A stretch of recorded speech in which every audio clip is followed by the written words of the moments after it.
Essa asa traseira é de uma simbologia romântica quase irônica. O fato da Porsche ter escolhido por um desenho tão particular de suporte tem a ver, claro, com performance. Liberar o máximo de área do extradorso, essa porção inferior aqui da asa, para você ter o máximo de sucção, gerar o diferencial de pressão entre a parte de cima e de baixo, pelo princípio de Bernoulli, e assim gerar o máximo de downforce. Olhando o conjunto da obra, a gente está falando de pelo menos 50% a mais de downforce que o GT3 991.2. 50%. O nome desse desenho de suporte é Swan Neck, ou pescoço de cisne. Um nome perfeitamente apropriado não só pela silhueta, mas também pelo que esse carro aqui representa.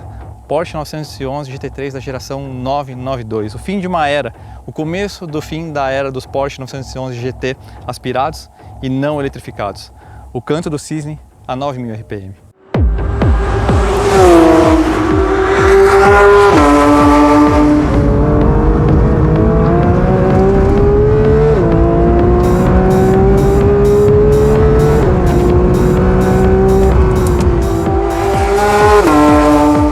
17 segundos a menos no Nürburgring Nordschleife do que o GT3 da geração anterior.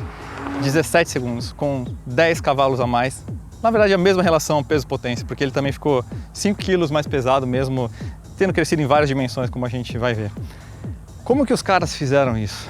É o que a gente precisa entender um pouquinho mais em detalhes. Como eu falei, a parte aerodinâmica, sem dúvida, é fundamental. Aqui a gente tem pelo menos 50% a mais de downforce, e essa razão pode chegar até 150% a mais de downforce, ou 385 kg do que em relação ao GT3 991.2. Como que eles conseguiram isso? Bom, a gente tem, além de um difusor muito maior, essa asa traseira Swan Neck que eu comentei, ajustável em 4 posições, tanto atrás quanto na frente, inclusive, que permite que você faça um ajuste de balanço dinâmico, às vezes um circuito de alta ou um circuito mais travado, você consegue fazer o carro sair um pouco mais de frente ou um pouco menos de frente, dependendo da configuração da pista, da velocidade das curvas. A gente tem também uma preocupação da Porsche na redução do arrasto aerodinâmico, então vocês vão ver que aqui na dianteira a gente tem esses recortes, esses extratores aerodinâmicos, onde sai o ar quente que trocou calor aqui com o radiador. E aqui na frente também, notem que ficou tudo um pouco mais integrado, né? Esses dutos de resfriamento estão todos aqui acompanhando a circunferência, vamos dizer assim, né? Dessa área frontal, justamente para você ter um mínimo de impacto de arrasto. Na verdade, se você olhar ali na frente do pneu traseiro, você vai encontrar inclusive difusores ali, direcionadores de fluxo de ar para reduzir ao máximo ali a turbulência. Lógico que aqui, sendo um não RS, você não vai ter alguns elementos como os recortes aqui nos paralamas, né? Tem que sobrar alguma coisa para o RS, e essa é uma das grandes perguntas, né? Esse carro está perigosamente próximo da performance do GT3 RS. Outra preocupação, evidentemente, num carro como esse é reduzir ao máximo a inércia, né? Mesmo ele maior, com as bitolas maiores, a gente está falando de só 5 kg de diferença. Pela primeira vez a gente está vendo uma tampa dianteira de plástico reforçado com fibra de carbono, um GT3 não RS. Aqui a gente tem um teto também do mesmo componente, mas aqui um caso opcional. Os vidros são também mais estreitos, inclusive o para-brisa para reduzir aí 5 kg e 10 kg a menos também no sistema de escape lightweight que eles desenvolveram para esse carro. Mas a maior revolução na dinâmica do GT3 992 você não consegue ver aqui. Não são essas rodas que são 3,5 kg mais leves, os pneus inclusive cresceram 10 mm, não são esses freios de carbono cerâmica que são standard aqui no pacote Brasil, 410 mm de disco, mesmo diâmetro do turbo, se eu não me engano. Na verdade está aqui atrás. A gente tem o sistema Double Wishbone na suspensão, o famoso duplo A. Fim da McPherson aqui nos Porsche 911 GT3, a mesma solução que a gente vê inclusive no RSR. Qual que é o grande barato aqui? É o controle da geometria da suspensão. Então, por exemplo, em curvas durante a rolagem, carroceria, você tem um ganho de cambagem muito mais controlado, o controle de dive também, né, durante as frenagens. Essa é uma solução que muda completamente o jogo das forças dinâmicas, tanto que a Porsche teve que reprojetar tudo, inclusive o sistema de esterçamento traseiro, porque o input agora causa uma reação completamente diferente do que o sistema McPherson. De fato, esse carro tem 0 componentes compartilhados de suspensão com o 911 convencional. Nenhuma bucha, nenhuma manga, nenhum terminal, nenhum braço, absolutamente nada. Isso mostra o quão a sério a Porsche leva a plataforma, vamos dizer assim, dessas versões extremas dos 911. E por fim, a joia da coroa. Literalmente o mesmo motor da GT3 Cup, com diferença do sistema de escape e do gerenciamento eletrônico do motor. 4 litros, bielas de titânio forjado, 510 cavalos a 8.600 RPM, se não me engano, corte de giro a 9.000 RPM, 47,8 kgfm de torque a 6.100 RPM, ou seja, esse é um motor feito para girar, ele gira com muita vontade e muito solto. Prova disso é o seu diâmetro por curso que vocês estão vendo na tela. Esse é literalmente um motor de competição bem diferente, inclusive, do motor que a gente vê no GT4, que também é um motor sensacional, mas aquele lá baseado nos 911 da geração atual. Esse aqui já é realmente uma coisa muito mais puro sangue. Mas vamos ver então como é que é a pegada desse aspirado.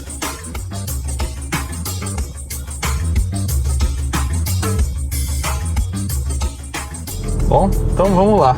Já estou aqui no modo track, na configuração, modo dinâmico, jogar o câmbio no modo manual aqui e vamos lá. Vamos sentir qual que é a pegada. Vamos começar nessa saída em comboio. Aqui a gente vai num ritmo um pouquinho mais construindo, um pouquinho mais lento. E aí depois a gente sai numa segunda saída para a pista, aí mais focado para entender um pouquinho melhor a dinâmica do carro. E aí faço os comentários dessa segunda parte depois que andar, né? Essa primeira aqui dá para ir falando alguma coisa em tempo real para vocês, né? Aí de saída já presença do ronco, da admissão aqui atrás do meu cangote. Olha como ele gira solto esse motor. Tô 6.000 RPM, nem percebi. 7.000 assim. Caracas, que tiro! E olha só o que ele já vem apontando, meu. Tá. Aqui o negócio fica bem sério, cara. Bem sério.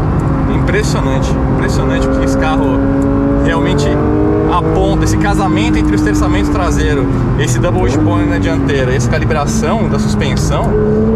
Cara, o eixo do carro parece que é assim, ó. Ele muda de direção com uma facilidade ridícula. E ao mesmo tempo, ele exige, como todo 911, aquela presença sua com leve trail brake, uma leve presença no pedal de freio para fazer a dianteira apontar, né? O que é muito gostoso, né? Ele ainda exige essa sua participação na condução do carro. Eu acho isso muito legal. Outra coisa que é natural é a dinâmica desse carro, ela se comunica, se conecta contigo, né? Então, mesmo no sistema de assistência elétrica que se sente razoavelmente bem o limite de aderência, mais que isso, balanço dinâmico do carro, né? A gente nem chega a 9.000 direito ainda, cara. Tem que se acostumar com essa coisa de como você pode ir longe em termos de RPM. O grupo também não tá forçando tanto, né? Mas é impressionante. E o que tem de torque em saída de curva na pista, cara, você não precisa de mais torque do que isso. Agora, você tem que estar na marcha certa. Isso é uma questão de GT3 mesmo, né? Ele é mais punitivo. Se você estiver na marcha errada, você vai estar ali no range errado de torque, né? Então você tem que escolher com muito carinho. Agora, o que esse câmbio é ágil e essa questão do pouco isolamento acústico, eu escuto a transmissão aqui muito presente. Inclusive os próprios atuadores da transmissão, é muito legal. Isso dá esse saborzinho race car, que incrível, né? Porque a gente tá falando do GT3, não do GT3 RS, né? Vamos lá até 9.000 RPM, ó. Que delícia. Cara, isso é demais. Muito legal. E o freio tá soprando aqui, né? A gente tá freando com muita antecedência. Freio de carbono cerâmica, feeling excelente. Nossa, que aponta.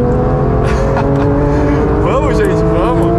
Quero entrar nessa curva com um pouquinho mais de velocidade numa próxima saída para ver como que é a dinâmica do carro efetivamente, porque já nesse ritmo de pace aqui já dá para perceber que o potencial é gigantesco, o que essa dianteira é obediente.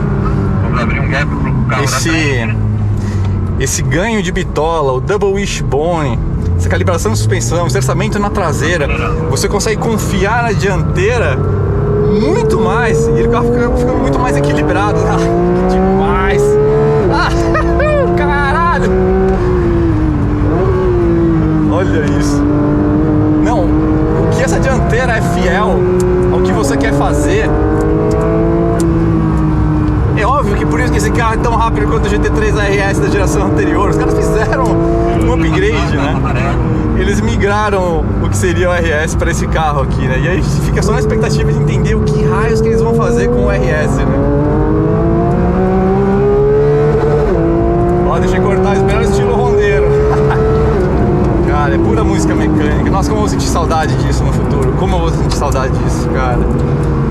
Isso num escape original. Lembrando que a WLTP pega muito pesado, né? O órgão que regulamenta as questões de emissões, de ruídos. Então esse carro está mais silencioso do que o anterior de fora, mas para compensar a Porsche deixou ele mais ruidoso de dentro. Então você tem essa presença maior do ronco, né, aqui dentro. Mas vamos então agora para uma volta um pouquinho mais rápida aí para a gente sentir qual que é a real desse carro aqui, GT3 992.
Agora sim deu pra pegar qual que é a dinâmica do carro, que coisa absurda.